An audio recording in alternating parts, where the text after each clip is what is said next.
امت کے جو علماء ہیں ان کا مقام آپ کے نزدیک کیا ہے؟ تو آپ نے فرمایا یا رسول اللہ ہم سراج امتک فی الدنیا والآخرہ، اور کما قال کہ یا رسول اللہ آپ کی امت کے جو علماء ہیں یہ دنیا اور آخرت میں چراغ ہیں، یہ چراغ جلتے ہیں تو روشنی ہوتی ہے۔ آج کی جو محفل پاک ہے میں چند اصلاحی باتیں کروں گا، حضور کی تعریف کرنی ہے۔ اگر دیکھا جائے تو محفل پاک کا جو اصل مقصد ہے وہ پہلے بیان ہو چکا ہے، نسب کی اور نظم کی صورت میں صحابہ کرام کی عظمت بھی بیان ہو گئی۔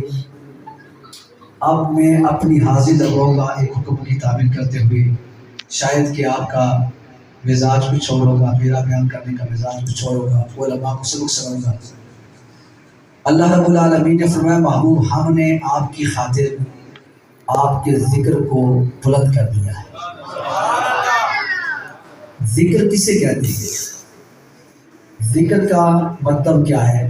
اس کا ایک تو لغوی معنی ہے یاد کرنا یا یاد دلانا، اور دوسرا مطلب اس کا اصطلاحی کر لیں تو وہ یہ بنتا ہے کہ کسی واقعے یا کسی چیز کی حقیقت تک پہنچ جانا، یا کسی کی چیز کی حقیقت کو روشناس کر دینا، نمایاں کر دینا، ذکر اس کے معنی بھی آتا ہے۔ یعنی ایسا واقعہ جو پہلے معلوم نہ ہو اور پھر اسے یاد کرا دیا جائے، اسے روشن کر دیا جائے کہ سب اس سے باخبر ہو جائے۔ مثال کے طور پہ ہم اردو کی کتابوں میں پڑھتے آئے کہ جسے کہتے ہیں کہ ایک دفعہ کا ذکر ہے، اس کا مطلب کیا ہے؟ یعنی مثال کے طور پہ ہم اردو کی کتاب میں بچپن پڑھتے تھے، ایک دفعہ کا ذکر تھا کہ کوا پیاسا تھا، وہ آیا، اس نے پانی تلاش کیا، پانی بہت نیچے تھا برتن میں، اس نے کیکریاں اکٹھی کی، اس میں ڈالی اور پانی اوپر آیا، اس نے پانی پی لیا اور اللہ کا شکر ادا کیا۔ تو یہ واقعہ تھا، یاد ہو گیا۔ تو ذکر کا مطلب ہے کہ کسی واقعے کی حقیقت کو واضح کر دینا، روشن کر دینا۔ تو وَرَفَعْنَا لَكَ ذِكْرَكَ، اے محبوب ہم نے آپ کی حقیقت کو، آپ کے کمال کو، آپ کی صورت کو، آپ کی سیرت کو، آپ کے حسن کو، آپ کے علم کو، آپ کے مرتبے کو اتنا بلند کر دیا ہے، اتنا بلند کر دیا ہے کہ اپنے تو اپنے ہیں، دشمنوں کو بھی اس کی خبر آ گئی ہے۔ وہ یہود کے علماء سے پوچھتے تھے نا کہ بتائیں کہ جو آخری نبی آئے گا، لوگ پوچھتے تھے آخری نبی آئے گا تو رات میں کیا ان کا ذکر ہے؟ تو وہ کیا کہتے تھے؟ نہیں ہمیں نہیں پتا، ہم نہیں جانتے اس کو۔ اللہ نے قرآن میں فرمایا محبوب یہ کیا کہتے ہیں؟ میں نے تو آپ کا ذکر بلند کر دیا ہے۔ انسان تو انسان ہے، سمندر میں رہنے والی مچھلیاں بھی آپ کو جانتی ہیں، انسان تو انسان ہے، پرندے تو پرندے ہیں، حیوانات تو حیوانات ہیں، جمادات بھی آپ پہ درود و سلام پڑھتے ہیں۔ یہ جو کہتے ہیں نا کہ ہم آپ کو نہیں جانتے، یعرفونہ کما یعرفون ابناءہم، یہ تو اپنے بچوں کو بعد میں پہچانتے ہیں، آپ کو پہلے پہچانتے ہیں۔ وَرَفَعْنَا لَكَ ذِكْرَكَ، ہم نے آپ کی خاطر آپ کے ذکر کو بلند کر دیا۔ وہ ترمذی کی حدیث پاک ہے، جبریل امین تشریف لاتے ہیں اور آ کر عرض کرتے ہیں یا رسول اللہ اتدری کیف رفعت، تو اللہ فرماتا ہے سلام کے بھیج رہا ہے اور اللہ پوچھتا ہے محبوب اتدری کیف رفعت ذکرک، محبوب آپ جانتے ہیں کہ میں نے آپ کا ذکر کیسے بلند کر دیا، کتنا بلند کر دیا ہے؟ یہ کیف بالکم بھی ہے کہ محبوب کتنا بلند کر دیا ہے آپ جانتے ہیں؟ تو میں نے عرض کیا اللہ اعلم، اللہ سب سے بڑھ کے جاننے والا ہے، وہی بلند کرنے والا ہے، وہی میری رفت کو جاننے والا ہے۔ خدا کی عظمتیں کیا ہے محمد مصطفیٰ جانے، اور مقام مصطفیٰ کیا ہے محمد کا خدا جانے، اللہ اعلم۔ تو جبریل امین کی یا رسول اللہ اللہ یہ فرما رہا ہے محبوب اذا ذکرت ذکرت معی، محبوب جب میرا ذکر ہوگا ساتھ تیرا ذکر بھی ہوگا، کہ جہاں میرا ذکر ہوگا اتنا بلند کر دیا ہے کائنات میں، جہاں اللہ اللہ کوئی کرے گا اس کی اللہ تب قبول ہوگی جب وہ محمد بھی کرے گا۔ اذا ذکرت ذکرت معی، جب میرا ذکر ہوگا ساتھ تمہارا ذکر بھی ہوگا۔ اور پھر فرمایا ایک حدیث پاک میں لا اذکر حتی تذکر، محبوب جو مجھے یاد، جو تجھے یاد نہیں کرتا، جو مجھے وہ یاد نہ کرے، لا اذکر، مجھے نہ وہ یاد کرے، حتی تذکر، جب تک کہ وہ تجھے یاد نہ کرے، فمن ذکرک ذکرانی، بس جو میرا ذکر کرے اس کا ذکر تب قبول ہوگا کہ جب وہ تمہارا ذکر کرے۔ فمن ذکرک ذکرانی، جو آپ کا ذکر کرے اسی کو حق پہنچتا ہے جو میرا ذکر کرے۔ اتنا میں نے ذکر بلند کر دیا ہے، اتنا بلند کر دیا ہے۔ آپ کا ذکر ہمیشہ کریں۔ جب آپ پیدا ہوتے ہیں تو حضرت عبد المطلب آپ کے دادا ہاتھوں پہ اٹھا کے کعبہ کی دیوار کے پاس جاتے ہیں تو آتے ہی کہتے ہیں الحمدللہ الذی آتانی ھذا غلام الطیب الالدان، تمام تعریفیں اس رب ذوالجلال کے لیے ہیں جس نے مجھے چاند سے زیادہ خوبصورت اور ریشم سے زیادہ نرم بچہ عطا فرمایا۔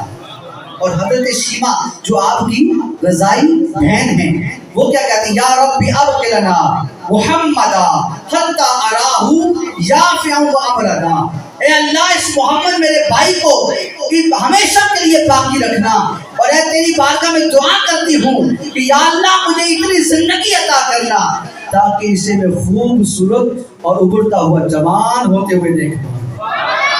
حضرت حسان نے ثابت کی نظر پڑ دیا، وَأَحْسَنُ مِنْكَ لَمْ تَرَكَتُ عَيْنِي وَرَفَعْنَا لَكَ ذِكْرَكَ وَأَحْسَنُ مِنْكَ لَمْ تَرَكَتُ عَيْنِي وَأَجْمَلُ مِنْكَ لَمْ تَلِدِ النِّسَاءُ، یا رسول اللہ آپ جیسا خوبصورت تو آج تک میری آنکھیں نہیں دیکھا۔ میری آنکھ کیسے دیکھتی؟ وَأَجْمَلُ، سارے سیغے اس میں تفضیل سپرلیٹو ڈگری، وَأَجْمَلُ مِنْكَ لَمْ تَلِدِ النِّسَاءُ، یا رسول اللہ میری آنکھ کیسے دیکھ لیتی؟ آج تک تو کسی ماں نے آپ جیسا جمیل جنا ہی نہیں۔ خُلِقْتَ مُبَرَّأً مِنْ كُلِّ عَيْبٍ كَأَنَّكَ قَدْ خُلِقْتَ كَمَا تَشَاءُ، اے اللہ کے رسول صلی اللہ علیہ وسلم آپ کو اللہ نے ہر عیب سے پاک پیدا کیا ہے، اور ایسے پیدا کیا ہے گویا کہ اللہ نے آپ کو آپ کی مرضی کے مطابق بنایا ہے۔ یا رسول اللہ کم لک فضل، یا رسول اللہ کم لک فضل، یا رسول اللہ تضیق الارض فیہا والسماء، اور مکان، اے اللہ کے رسول آپ کے کمال، آپ کے جو فضائل، آپ کے کمالات اتنے وسیع ہیں کہ اگر ان کو پھیلا دیا جائے کائنات کے اندر تو زمین اور آسمان کی 14 طبق آپ کے فضائل سے تنگ پڑ جائے گا۔ اتنے فضائل ہیں آپ کی، اللہ نے آپ کو اتنا باکمال پیدا فرمایا، اتنے باکمال پیدا فرمایا، ہمیشہ کے لیے آپ کا ذکر بلند ہو گیا۔ تو ذکر میں کیا چیزیں آتی ہیں؟ ذکر میں حضور کی صورت بھی آتی ہے جس کو ہم میلاد کہتے ہیں، کہ حضور کی صورت پہلے ہے، سیرت بعد میں ہے، اسی لیے اہل سنت حضور کے میلاد کا ذکر پہلے کرتے ہیں، حضور کی سیرت کا ذکر بعد میں کرتے ہیں۔ ہم نے آپ کی صورت کو بھی روز روشن کی طرح اظہر من الشمس واضح کر دیا ہے، اور آپ کی سیرت کو بھی ہمیشہ کے لیے واضح کر دیا، ہمیشہ آپ کا ذکر بلند کر دیا۔ کیسے جی؟ ہر عبادت میں، ہر جگہ پہ جہاں خدا کا ذکر ہوتا ہے وہاں مصطفیٰ کا ذکر ہوتا ہے۔ جی یہ تو بات ہے، لیکن جب آپ نماز پڑھتے ہیں تو کیا کہتے ہیں؟ جب نماز پڑھتے ہیں اور نیت کر کے قبلے کی طرف اللہ اکبر کہتے ہیں، یہاں تو ذکر مصطفیٰ نہیں ہے، یہاں تو ذکر مصطفیٰ نہیں ہے۔ اللہ اکبر کہتے ہیں، یہاں تو ذکر مصطفیٰ نہیں ہے۔ پھر جواب ان کو یہ ملتا ہے کہ کیوں نہیں ہے، کیوں نہیں ہے؟ آپ زبان سے تو اللہ اکبر کہتے ہیں مگر عملاً اپنے ہاتھوں کو اٹھا کر جو کانوں تک لے کے جاتے ہیں، یہ کس کی یاد کو، کس کی ادا کو ادا کر رہے ہیں؟ کہ میں فرض محبت ادا کر رہا ہوں، کسی کی ادا کو ادا کر رہا ہوں۔ ارے اللہ اکبر کہنا یہ ذکر مصطفیٰ ہے، اور اپنے ہاتھوں کو اٹھا کر کانوں تک لے جانا اللہ اکبر کہنا یہ ذکر خدا ہے، اور اپنے ہاتھوں کو کانوں کی لو تک لے جانا یہ ذکر مصطفیٰ ہے۔ وہ کون سی عبادت ہے جہاں ذکر مصطفیٰ نہیں ہے؟ ہر جگہ ذکر مصطفیٰ ہے۔ اس لیے فرمایا ہم نے آپ کی خاطر آپ کے ذکر کو ہمیشہ کے لیے بلند کر دیا ہے۔ جہاں میرا ذکر ہوگا وہاں تمہارا ذکر بھی ہوگا، کیونکہ آپ کی محبت ہی میری محبت ہے، آپ کی اطاعت ہی میری اطاعت ہے۔ من یطیع الرسول فقد اطاع اللہ، جس نے رسول کی اطاعت کی اس نے اللہ کی اطاعت کی. آپ جائے دیکھیں وہ حضرت مولا علی حضور کے ساتھ تشریف سفر میں جا رہے تھے. جب ایک مقام پہ پہنچتے ہیں حضور رحمت عالم بہوے اس طرح تھے، آپ کی آنکھیں آرام کر رہی ہیں، آپ کا دل بیدار ہے، مولا علی کی گود ہے، مصطفیٰ کریم کا سر ہے، اور آقا علیہ السلام نے آنکھوں کو بند کیا، آنکھیں سو رہی تھی. مصطفیٰ کا دل تو ہمیشہ کے لیے جاگتا، مصطفیٰ کا دل تو بیدار ہے، آپ سوتے نہیں تھے، آنکھیں سوتی ہیں. اس لیے حضور میں تنام عینایا ولا ینام قلبی، کائنات والو اللہ دعویٰ کرتا ہے نا، آیت اسے پڑھتے ہیں لا تاخذ سنۃ ولا نوم، خدا کی شان یہ ہے اسے نہ اونگ آتی ہے نہ اسے نیند آتی ہے. جناب کا دعویٰ ہے، اور دعویٰ جو ہوتا ہے اس کو دلیل کے بغیر محسوس ہوتا ہے. خدا دعویٰ ہے، اس کی دلیل کیا ہے؟ مصطفیٰ اس کی دلیل ہے. خدا دعویٰ ہے، مصطفیٰ اس کی دلیل ہے. خدا نے دعویٰ کیا کہ اسے نہ اونگ آتی ہے نہ نیند آتی ہے، یہ اس کا دعویٰ ہے. بولا کہ اس میں دلیل کیا ہے؟ بات دلیل مجھ سے نہ پوچھو، دلیل تو اسے پوچھو جسے میں نے سراپا دلیل بنا کے بھیجا ہے. یا رسول اللہ خدا کو نہ اونگ آتی ہے نہ اسے نیند آتی ہے. آقا فرماتے ہیں یہ تو اس کا دعویٰ ہے، وہ خالق کائنات ہے، وہ میرا خالق ہے، میں اس کی مخلوق اول ہوں، اسے اونگ نہیں آتی، اسے نیند نہیں آتی، یہ اس کا دعویٰ ہے. یاد رکھو تنام عینایا ولا ینام قلبی، کائنات والو میری آنکھیں سوتی ہیں، میرا دل بیدار رہتا ہے، یہ اس کی دلیل ہے، یہ اس کی دلیل ہے. مصطفیٰ سوتے نہیں ہیں. اب حضرت علی کی گود ہے، مصطفیٰ کریم کا سر ہے اور آنکھیں سو رہی ہیں. ادھر مولا علی کی نماز اصل قضا ہو گئی. نماز اصل من یطیع الرسول فقط اطاع، یہ ذکر مصطفیٰ ہے، یہ سیرت، پہلے سورت پھر سیرت. من یطیع الرسول فقط اطاع اللہ. مولا علی کی نماز اصل قضا ہو گئی. آنکھوں سے آنسو نکلے، مصطفیٰ کریم کے رخسار پہ گرتے ہیں. آقا نے آنکھیں کھولی، علی کیا بات ہے؟ یا رسول اللہ نماز اصل قضا ہو گئی. جی تو روئے کیوں؟ اس لیے یاد رکھیے گا کہ صحابہ کے ہاں نماز کا قضا کا کوئی تصور نہیں تھا، جیسے ہمارے ہاں ادا کا کوئی تصور نہیں تھا. ویسے محفلیں ہوں تو مسجد بھر جاتی ہے، نمازیں ہوں تو مسجد میں 2 3 4 صفحے ہوتی ہیں. تو نماز ایک ایسی عبادت ہے جس کے متعلق حضور نے فرمایا قرۃ عینی فی الصلاۃ، میری آنکھوں کی ٹھنڈک نماز میں ہے. فی الصلاۃ، نماز میں ہے. اس کا مطلب یہ ہے جو مجھے راضی کرنا چاہتا ہے، جو مجھے خوش کرنا چاہتا ہے، وہ نماز قائم کرے، وہ نماز قائم کرے گا، میں محمد اس سے راضی ہو جاؤں گا. تو صحابہ کے ہاں قضا کا کوئی تصور نہیں، ہمارے ہاں ادا کا کوئی تصور نہیں. نماز جیسی کوئی عبادت، اس کا کوئی نعم البدل نہیں ہے، کیونکہ یہ ادائے مصطفیٰ ہے. یہ میرے مصطفیٰ کریم صلی اللہ علیہ وسلم، پوری نماز ذکر مصطفیٰ سے بنی ہے. اس لیے ہم نے نماز کو قضا نہیں کرنا. نماز قضا ہو جائے تو باقی عبادات کیسے قبول ہوگی؟ باقی عبادات کیسے قبول ہوگی؟ نماز تو فرض ہے، اور حضور رحمت عالم نے فرمایا کہ جو بندہ نماز باجماعت ادا کرتا ہے لا یصیبہ فقر فی الدنیا، وہ دنیا میں کسی کا محتاج نہیں ہوگا. یمر علی الصراط کالبرق الخاطف، اوپر صراط سے بجلی کی رفتار میں گزر جائے گا. یوتی کتابہ بیمینہ، نامہ اعمال اس کے دائیں ہاتھ میں دیا جائے گا. دائیں ہاتھ والے کون ہیں؟ جنتی لوگ ہیں نا. دائیں ہاتھ والے کون ہیں؟ واصحاب شمال، واصحاب الشمال، شمال کون ہیں؟ جہنمی لوگ ہیں. جہنمیوں کو بائیں ہاتھ میں ملے گا، جنتیوں کو دائیں ہاتھ میں ملے گا. دائیں ہاتھ میں نامہ اعمال دینا ہے تو 5 وقت کی نماز باجماعت پڑھنی پڑے گی. یوتی کتابہ بیمینہ، دائیں ہاتھ میں ملے گا. یرفع اللہ، جب قبر میں جائیں گے یرفع اللہ عذاب القبر، اللہ تعالیٰ اس کی قبر سے عذاب کو اٹھا لے گا. اور جب وہاں جائیں گے تو نامہ اعمال دائیں ہاتھ میں ملے گا. اور جب جنت میں جانے کا وقت آئے گا تو اللہ تعالیٰ یدخلہ اللہ تعالی الجنت بلا حساب ولا عذاب، بغیر کسی حساب و کتاب کے رب اسے جنت عطا کرے گا. اس لیے فرمایا کہ الوضوء مفتاح الصلاۃ والصلاۃ مفتاح الجنہ، نماز کی چابی، جنت کی چابی نماز ہے. اس کو ہم نے پکڑنا ہے، اگر چابی نہ ہو تو تالا نہیں کھلے گا. تو حضور کی سیرت کا یہ پیغام کیا ہے؟ اب مولا علی کی نماز اصل قضا ہو گئی. کچھ علی ادا پڑھنا چاہتے ہوں یا قضا پڑھنا چاہتے ہیں؟ البدایہ والنہایہ کے اندر بھی ہے، ابن عساکر نے اس کو لکھا ہے، اور اس کو مدارج نبوت، معارج نبوت میں مولا معین قاسمی رحمۃ اللہ علیہ نے اس کو لکھا ہے. فرمایا ادا پڑھنی ہے یا قضا؟ یا رسول اللہ غلام بھی آپ کا ہو، خدمت بھی آپ کی ہو، تو قضا کا کیا تصور ہے؟ ادا پڑھنا چاہتا ہوں. میرے آقا نے فرمایا اچھا ادا پڑھنا چاہتے ہو؟ آقا علیہ السلام نے اپنے ہاتھوں کو بلند کیا، اپنے ہاتھوں کو بلند کیا اور دعا فرمائی اللہم ان علیا فی طاعتک، اے اللہ بے شک علی تیری اطاعت میں تھا. مولا علی کس کے اطاعت میں تھے؟ مصطفیٰ کریم کے اطاعت میں تھے. گود مولا علی کی تھی، سر مصطفیٰ کا تھا، تو کس کی خدمت کر رہے تھے؟ رسول اللہ کی خدمت کر رہے تھے. حضور کیا فرماتے ہیں؟ اللہم ان علیا فی طاعتک، اے اللہ یہ علی تیری اطاعت میں تھا، وفی طاعت رسولک، اور تیرے رسول کی اطاعت میں تھا. تیرا ہی تو وعدہ من یطیع الرسول فقد اطاع اللہ، جس نے رسول کی اطاعت کی اس نے اللہ کی اطاعت کی.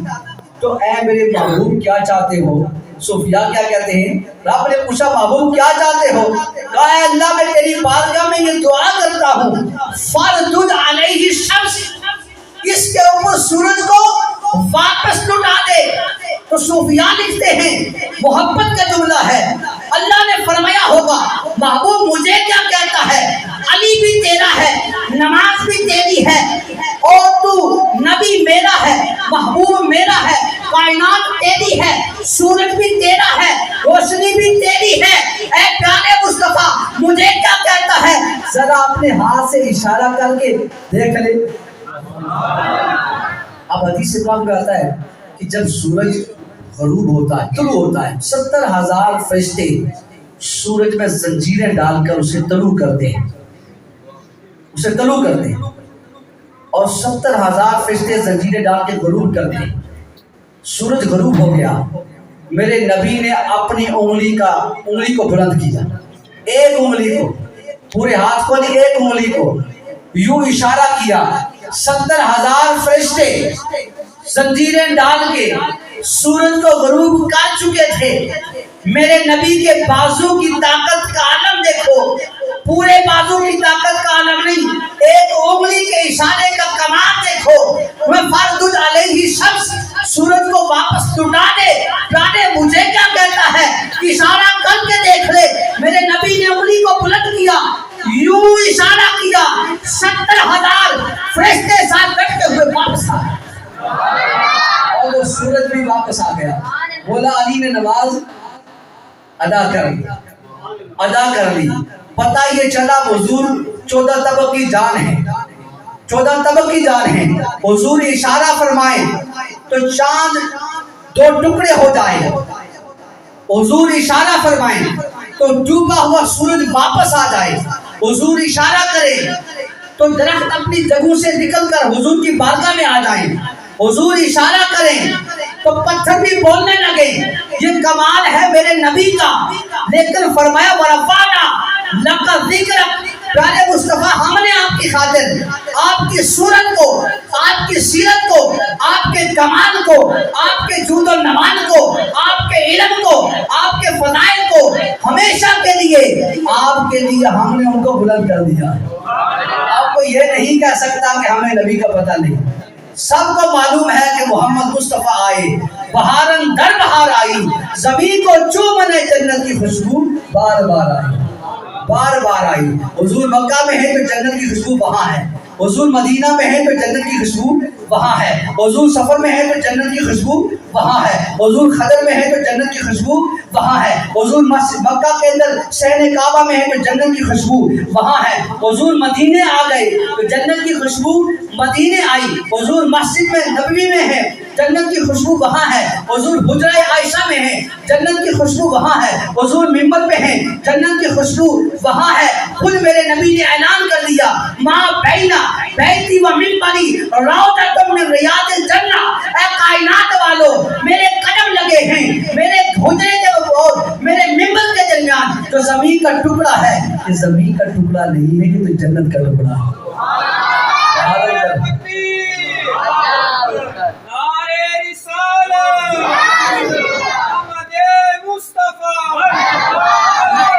جنت کا ٹکڑا. حضور جہاں گئے جنت کی خوشبو محمد مصطفیٰ آئے بہار اندر بہار آئی، زمین کو چومنے جنت کی خوشبو بار بار. یہ وہی زمین ہے نا جہاں پہ پہلے کوئی عبادت نہیں کر سکتا تھا نہیں کر سکتا. مخصوص جگہ تھی، لوگ جا کے پہلے مجھے وہاں عبادت کرتی. میرے مصطفیٰ کی قدم لگی تو میرے آقا نے کیا فرمایا، فضلت علی الانبیاء بالذکر. 6 چیزیں ایسی ہیں جو صرف مجھے عطا کی ہیں، جس کی وجہ سے مجھے فضیلت عطا کی. ان میں سے ایک یہ ہے وجعل الارض، یہ مسجد جو ہے میرے لیے بنا دی گئی ہے مسجد و طہورا. اس زمین کو اللہ نے، اب میرے قدم لگے ہیں نا، پہلے ہر جگہ کوئی عبادت نہیں کر سکتا تھا، اب میرے قدم لگ گئے ہیں تو یہ ساری زمین اللہ نے میرے لیے مسجد بنا دی ہے. اور اگر کسی کا پانی نہ ہو وہ ہاتھ مار کے تیمم کر لے، اللہ نے اس کو پاک کرنے والا بھی بنا دیا ہے، عبادت کرنے والا بھی بنا دیا ہے. مسجد و طہورا، اللہ نے اس کو میرے لیے مسجد بنا دیا.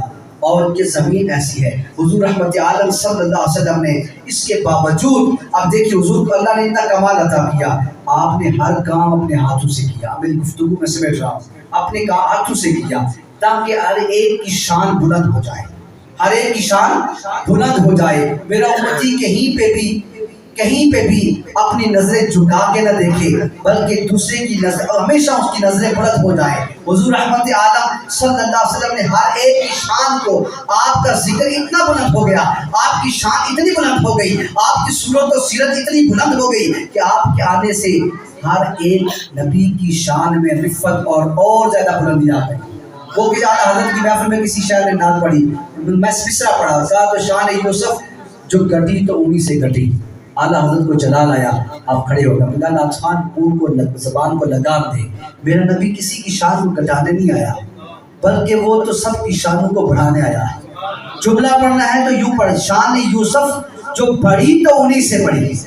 چونکہ میرا نبی کسی کی شان کو گھٹانے کے لیے نہیں آیا، آپ کی وجہ سے تو سب کو شانیں ملی ہیں.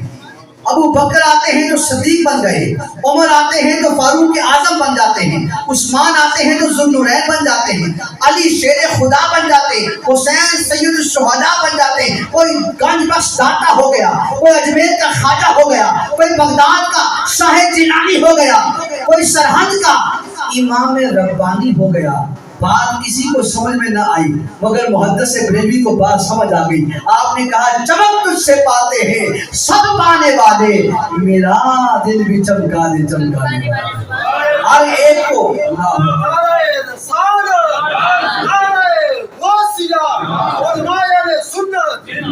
ایک کی عظمت بلند ہو گئی. حضور رحمت عالم نے اپنی کپڑوں کو خود اپنے ہاتھوں سے پیمند لگایا اور پیمند لگا کے کپڑے سینے والوں کی شان کو بلند کر دیا. حضور رحمت عالم نے نالین مقدس اپنے ہاتھ سے خود گانٹے اور جوتیاں سینے والوں کی شانوں کو بلند کر دیا. حضور رحمت عالم نے خود بکریاں چرائیں. ہم ان کو بکری چرانے والا نہیں کہہ سکتے، لیکن حضور نے بکریاں چرائیں اور چرا کر بکریاں چرانے والوں کی شانوں کو بلند کر دیا، تاکہ میری بکریاں چرانے والے بھی اور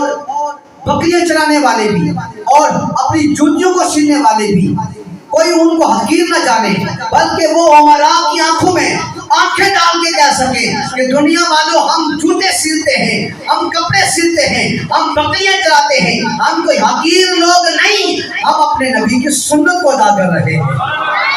ہر ایک کی شانوں کو بلند کیا ہے. حضور نے اپنا ہر کام اپنے ہاتھوں سے کیا تاکہ ہر ایک کی شان کو، عظمت کو بلند کر دیا.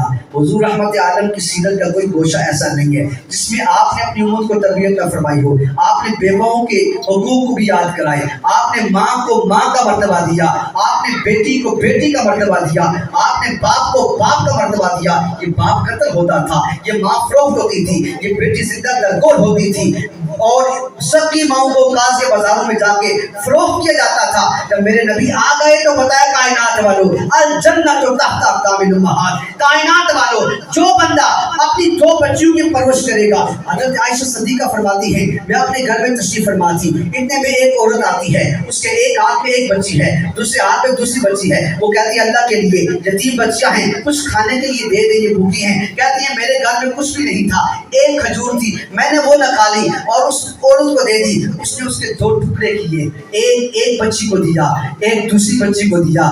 وہ چلی گئی، مصطفیٰ قریب تشریف لائے، میں نے یہ قصہ سنایا، آقا نے فرمایا یاد رکھ لے اے عائشہ غریبوں سے محبت کر، کسی غریب کو گھر سے واپس نہ لٹانا، ان کو اپنے قریب کر، جو تو ان کو اپنے قریب کرے گی رب تجھے اپنے قریب کرے گا۔ حضور دعا کیا کرتے تھے اللہم احیینی مسکینا، اے اللہ مجھے ہمیشہ مسکینی میں زندہ رکھ، وامیتنی مسکینا، اور موت آئے تو مسکینی میں مجھے موت عطا فرما، واحشرنی فی زمرۃ المساکین الی یوم القیامہ، اور مولا جب قیامت کے دن اٹھوں تو میرا حشر مساکین کے ساتھ کرنا۔ طوبی للغرباء، خوشخبری ہے غریبوں کے لیے، ہر ایک کے سنوں کو بلند کیا۔ میرے آقا نے جب میں نے آپ کو کوئی واقعہ سنایا نا تو فرمایا یاد رکھ لے اے عائشہ، جو بندہ اپنی 2 بچیوں کی پرورش اس طرح کرے گا جس طرح اس دن کے ساتھ انسان اس طرح کرے گا جس طرح اس عورت نے کیا ہے، تو یاد رکھ لے وہ 2 بچیاں اس کے اور آتش جہنم کے درمیان ڈال بن جائیں گی۔ یہ سیرت مصطفیٰ ہے۔ میرے آقا نے فرمایا یتیموں کے مال کو مت کھاؤ، قرآن بھی کہتا ہے لا تاکلوا مال الیتامی، یتیموں کے مالوں کو ناحق طور پہ مت کھاؤ۔ میرے آقا نے فرمایا جو یتیم بچوں کی پرورش کرے گا، چاہے وہ اپنی ہوں چاہے وہ بیگانی ہوں، چاہے اس کا رشتہ دار ان کی پرورش کرے یا اجنبی بندہ کرے، جو بھی یہ 2 یتیم بچوں کی پرورش کرے گا وہ کل قیامت کے دن وہ میرے ساتھ حشر کے میدان میں اس طرح ہوگا، جنت میں اس طرح ہوگا۔ فاشار باصبعیہ، آپ نے دونوں انگلیوں کی طرف اشارہ کر کے فرمایا کیا میرے امتیوں کو قیامت کے دن میرے اس طرح میرے ساتھ ہوگا۔ تو کیا مقام ہے اس کا جس کی مائیت حضور کے ساتھ ہو۔ اس لیے ہم نے میلاد النبی صلی اللہ علیہ وسلم سے یہ سبق حاصل کرنا ہے کہ نماز حضور کی محبوب ہے۔ حضور نے فرمایا قرۃ عین فی الصلاۃ، جو میرا امتی میری میلاد منائے وہ نماز سے محبت کرے، باجماعت ادا کرے، مسجدیں آباد ہو جائیں، یتاموں کی بھی حقوق ادا ہوں، بیووں کے حقوق بھی ادا ہوں، اور پھر اس کے بعد بندہ میلاد بھی بنائے تو کتنا پھر مزہ آتا ہے۔ حضور رحمت عالم نے فرمایا رفعنا لک ذکرک، اللہ فرماتا ہے رفعنا لک ذکرک، بس ہم نے آپ کے ذکر کو، سیرت کو، صورت کو، کمال کو، جود و نمال کو، علم کو، فضل کو ہمیشہ کے لیے بلند کر دیا ہے۔ ذکر مصطفیٰ ہمیشہ ہوتا ہے، ہوتا رہے گا، کہ ذکر مصطفیٰ کا ہمیشہ سے عروج ہے، ہوتا رہے گا۔ جس نے بھی اس کو مٹانے کی کوشش کی تو وہ اعلیٰ حضرت کا شعر بڑا مشہور ہے کہ مٹ گئے مٹتے ہیں مٹ جائیں گے ادا تیرے، نہ مٹا ہے نہ مٹے گا کبھی چرچا تیرا۔ اللہ رب العالمین ہمارے ملفوظات کو قبول فرمائے، اور جو میں نے باتیں آپ کی سمجھ میں آئیں اللہ ان کو آگے تک پہنچانے کی توفیق عطا فرمائے، قوت عشق سے ہر پست کو بالا کر دے، دہر میں اسم محمد سے اجالا کر دے۔ وعلیہ